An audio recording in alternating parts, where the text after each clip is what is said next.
um, something is inherently broken in our humanity. And when I say our, it's like collective. And every day I come into this space with a mission, I ride on the wave of Sonia Sanchez, but how do it free us? I ride that wave every day because freedom is the destination, right? Freedom's the destination.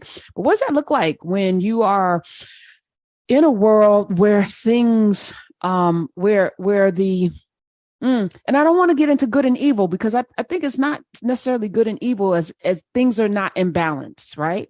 So you have basically toddlers making decisions for the rest of us. And those with the wisdom take a back seat, or they allow the toddlers to send us over the cliff, right? And I feel like, Dr. Carr says this, we are the world's grandparents. Well, we need to get into step into our purpose and our role as grandparents and take control of the situation. This is not right, this world that we're in right now, because we are not right. So I want to have a conversation today with somebody who obviously has thought very deeply about this, because as have read his book now, a book that I had never read before, and have been transformed by these words.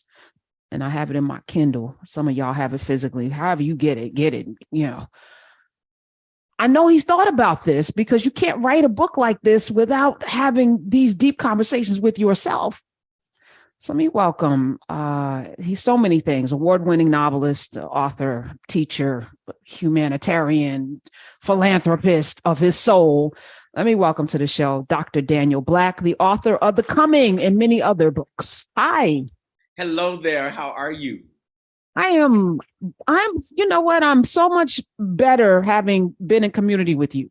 Wow, So thank it's you. really my honor. I mean, I've been listening to you for so long and have gotten so enlightened and have gotten so much insight from you and Dr. Carr, and I feel like I have just grown exponentially. So being on here is like a little piece of heaven. All right. I received that because I'm going to receive it.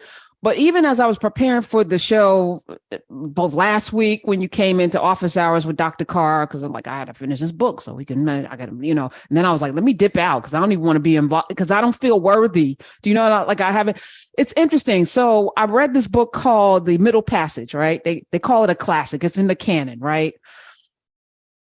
The Coming, if I didn't know, you know what I'm saying? Because I was like, I was going to recommend The Middle Passage to people because, it's got all of the elements, Right, but this right. was rooted in something supernatural. So before we get into the things that I really want to talk to you about, what unlocked the words that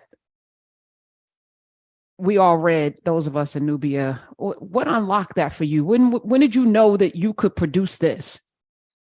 Dr. Hunter, I asked for an ancestral offering to a people. I asked the ancestors, what could I give Black people that could make a difference in terms of how we see ourselves, how we know ourselves, how we understand ourselves, how we understand our power, how we understand our history, how we understand who we truly, truly are. And the ancestors took me to the water. They took me to the water. And they took me to the water really because the beginning of what it means to be Black in the diaspora starts in the water. It does not start on the land, it starts in the water. Africans became African Americans in the middle of the water,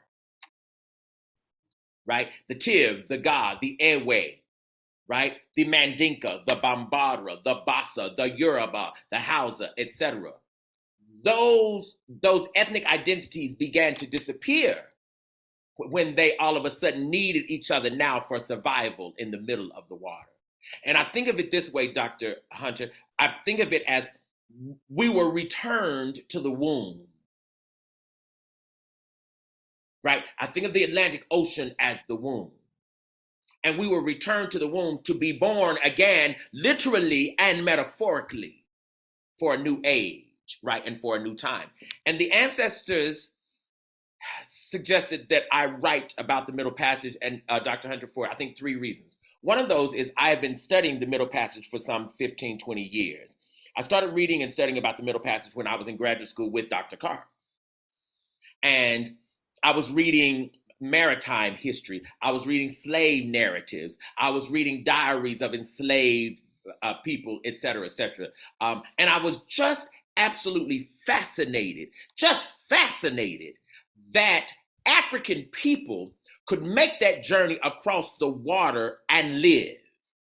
Because when I started reading details, it should have destroyed anybody. It should have destroyed anybody. And that suggested to me that there was something extra human about these people. There was something particularly spiritual about these people, or they knew something about water. Right. All right. So don't call me Dr. Hunter, because I did not do the work. Okay. Yes, so let me just, and every time you do it, I'm like, my shoulders do this, because I'm like, I ain't do the work. Dr. Black, I ain't do the work, Dr. My sister Karen. Okay, thank you. Just Karen. Yes, just Karen. Because there's something to that too, right? To putting in the work. Yes, ma'am. What made you want to study that? Because it's hard. It's hard reading. So let me just say for everybody, and I'm struggling through, like initially when Dr. Carr assigned it, I was like, I just went through, couldn't finish Emancipation. Right. Y'all gonna take me to the holes of a ship and all of the horrors in this? Come on. I was resisting it because my spirit is like, I need joy moving forward. But being in that hold, being next to all of the things that you laid out, reminded me not just of the survival, but that we have a purpose here. And it wasn't African Americanness that was formed in the holes of those ships. It was Blackness. Yes. It was oneness. Yes. It was wholeness, actually. Yes. And so as I'm reading it, I'm like, okay. Yes. What made you want to study this? Because I saw Black children falling apart. I saw Black children destroying each other. I teach at Clark Atlanta University, and this is my 30th year on faculty. What? Come on through. Don't crack. Ma'am. Yes, ma'am. This is my 30th year on faculty. And I have, in the last several years, I have seen disunity in the Black community in ways that must make our ancestors cringe. And so I said, what are we missing? What are we missing?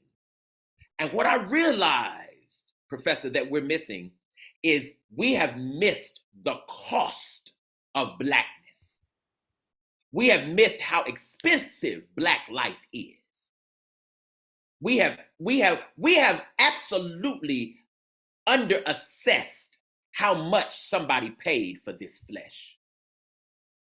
And so I wrote The Coming because I wanted to demonstrate just how expensive Black life was and is. I wanted to a new generation to tell them, you have cost more than all the dollars in the world combined.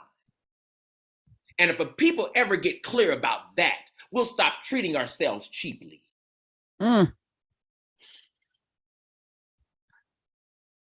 Okay. So I've said on these airwaves that we are the descendants of those who didn't openly resist. And that's not accurate. But what I was looking at is on those plantations, yes, there were uprisings here or there. Yeah. But those of us that are here, somebody made a decision to not do what the young lady did, one of the last of the 30. Yes. Someone made a decision to endure, right? And there's strength in that. I wasn't saying it in a disparaging way, but it also, what it does is, because in order to resist horrors, in order to resist the kind of degradation, the kind of stripping away of your very humanity, you have to, almost in a delusional state, disappear from your reality, right? Which means you're not acknowledging it, which we've seen in future generations. People don't talk about the things. You don't talk about it. You don't talk about it. So then there's no carrying forth. There's no griot. There's nobody to remind you, right? That's right. So if we're the descendants of people who survived, in order to survive, you have to release yourself from who you are, right? So what does that mean for us here? But we're also descendants of people who decided to transition to strengthen the rest of those who were here. See, it's a mistake to suggest, to understand that people who, for example, jumped overboard in the Middle Passage were jumping to their deaths. They were not jumping to their deaths. They were jumping to their ancestral existence. Because becoming ancestral, they were stronger than they were in life. See, they knew that. That was their spiritual inheritance. Why do you know that, Dr. Black? Because I have a PhD in Africana studies. Africana studies is not the same thing as Black studies. See, Africana studies with Africa at the center of existence. We're not just reading about Black people. We also study the paradigmatic structures that inform Black existence. And because that's the same reason, that's the same way and same reason I was able to name the people on these ships. See, 99% of the time, my sister, people who talk about the Middle Passage don't ever name people. They talk about cargo, which means they didn't see them as human. And people have asked me, oh my God, how were you able to name the people? The same way I know my grandmother's name. The people would have been named what my people were named. You try to wind me up, sister, and I'm trying my best to stay calm. No, why? See, this is extremely, extremely important. Again, centered in Africana studies, I knew that this notion of jumping overboard meant more. Why? Because folks were jumping into the arms of Yemiya. Right? So see, and if you do that, then you become ancestrally infused with an energy and a power that crosses time and space. So that then those who are left on the ship, in fact, in my imagination, in the middle of the night, there were conversations and we agreed who would go and who would stay.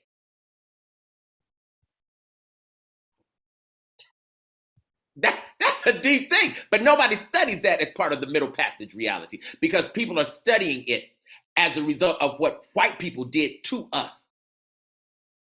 That's different than studying how Black people schemed and structured our own survival. So we're in an era where, I've been committed to us remembering. Yes.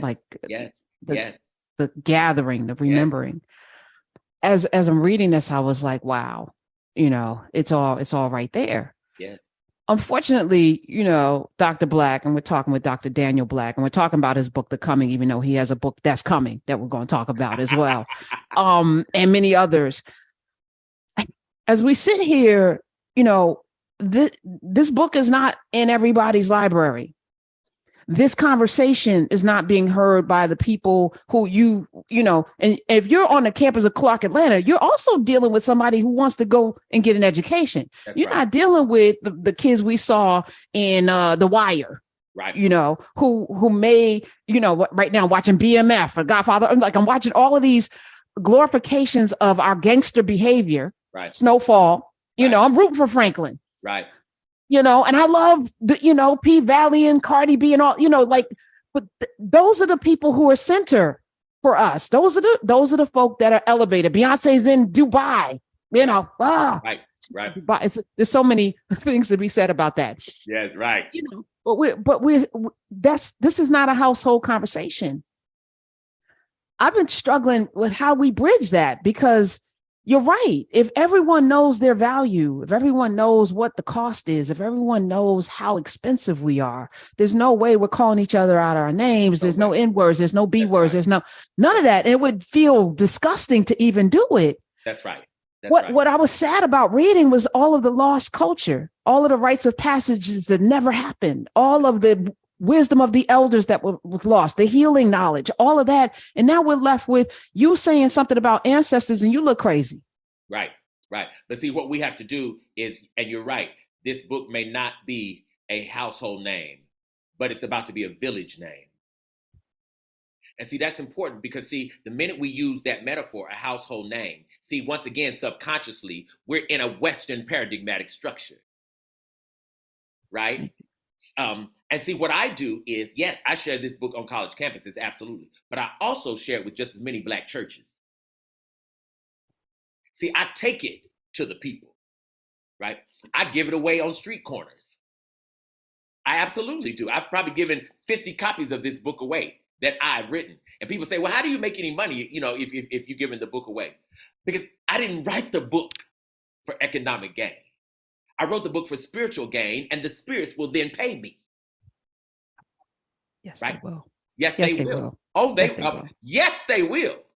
Yes, ma'am, they will. And they have. They absolutely have. And so what we have to understand is we cannot get discouraged because seemingly we're turning the tide. Because transformation never, ever, ever comes from the majority. Transformation and insight always, always comes from the few. Always. Thank you. And I needed to hear that. Yes, ma'am. I need to hear that. Daniel Black. So who are your people, and how did you get like this?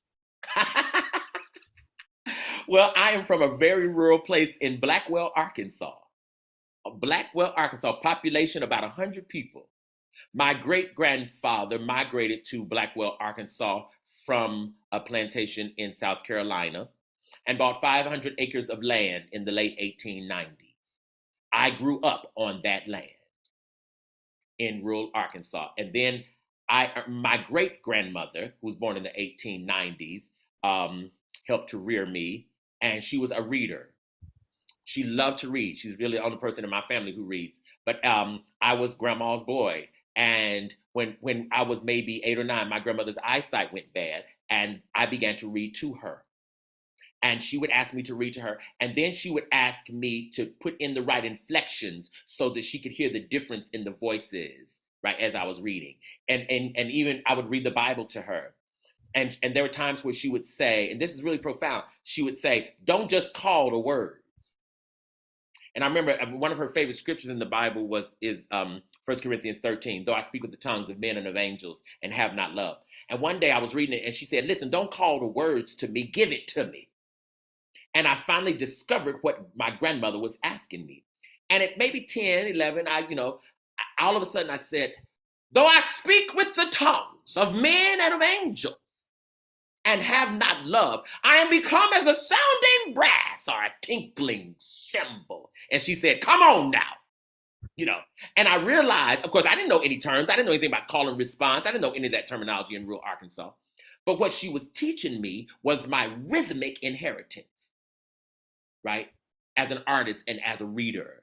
And that got me started, right? And I didn't know what she was doing. She may not have known either, but spirit knew, And so I come from that. I'm the church musician. I started playing the piano when I was about 4 years old.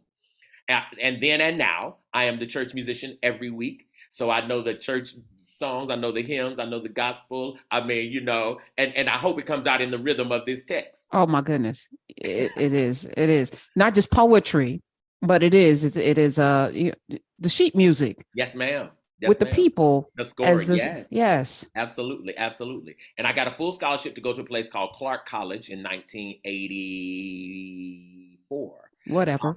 That's right. Irrelevant. That's right. And I finished there. I did my senior year abroad at Oxford, England.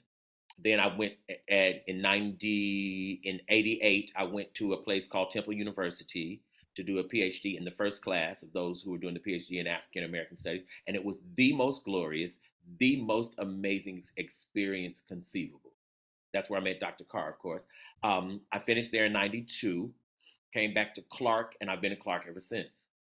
My time at Clark has been the absolute most revolutionary and the most glorious career I feel like any instructor, any professor could ever have. I've met some of the most erudite, some of the most brilliant, some of the most magnificent students on this planet. Sure, there were trifling ones. Oh, of course, they're always in the bunch. But Black schools, HBCUs, have been making brick without straw.